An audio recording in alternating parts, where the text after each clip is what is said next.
Mr. President, today is the second time in the last 2 years that I've had the opportunity to join the senator from Alabama, coming together with a bipartisan group of senators to read Dr. King's letter for the Birmingham jail.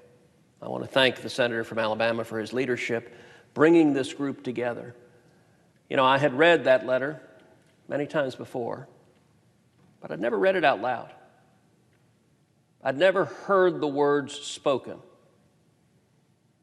much less heard them spoken in this historic chamber. I think today is a time every American should listen to those words. Today is a time every American should look back at the incredible call to justice that Dr. King gave us. This is a time where our nation is grieving. This is a time where there is anger, division, rage.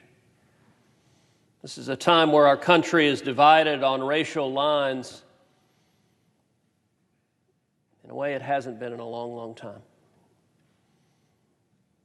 And this is a time where we need to hear a call to unity. A call to unity and a call to justice. Dr. King's call was powerful for both, for unity and for justice. And I'd like to just briefly make 3 observations about this historic letter. The first is this was a letter from a pastor written to pastors. You know, we refer to Dr. King as Dr. King, and it is easy to forget that he was also Reverend King. He was a Christian minister who preached the gospel. The very first words of this letter are, "My dear fellow clergymen." That's to whom this was addressed, to the leaders in the church, where he had a message of get off your rear ends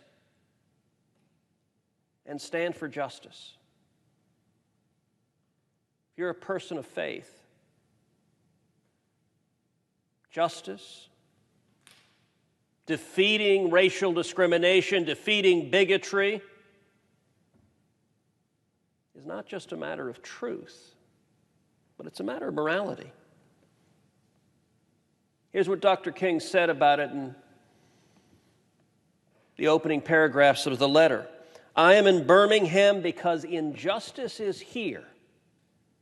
And understand how much this was a call to church leaders. He says, just as the prophets in 8th century BC left their villages and carried their message, just as the Apostle Paul left his village of Tarsus and carried the gospel of Jesus Christ to the far corners of the Greco-Roman world, so I am compelled to carry the gospel of freedom beyond my hometown.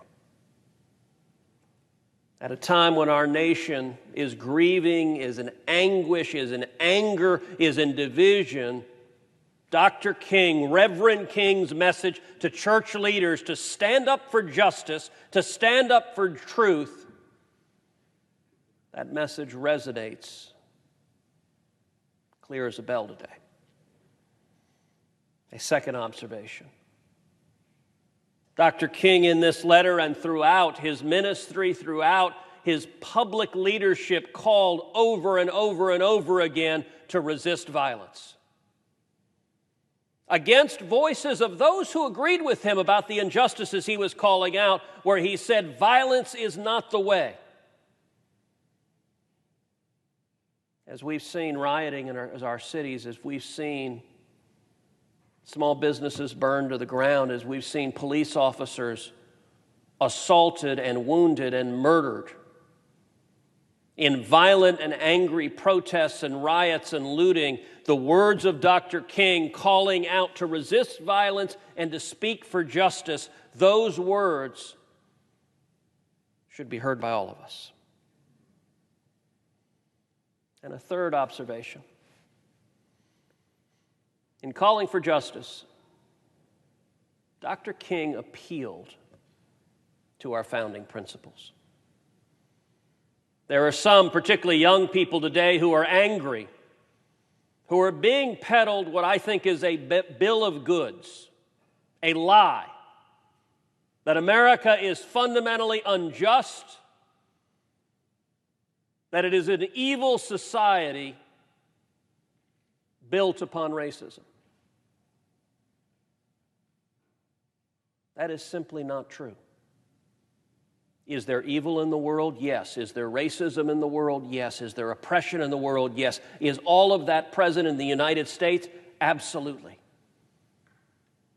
But Dr. King in this letter didn't endeavor to tear down the foundations of our nation. Instead, he made an explicit appeal that the promises this nation was founded upon, the promises of freedom, the promises of equality, we have not yet fully achieved that, but we can. That's the beauty of this American experiment. We're a nation founded on the proposition that all men are created equal. Even though our history has been troubled in achieving that objective. And so I thank my colleagues, both Republicans and Democrats, who came today to reread this letter. We need to hear these words. We need to hear this message. We need to stand for justice and stand for unity. I yield the floor.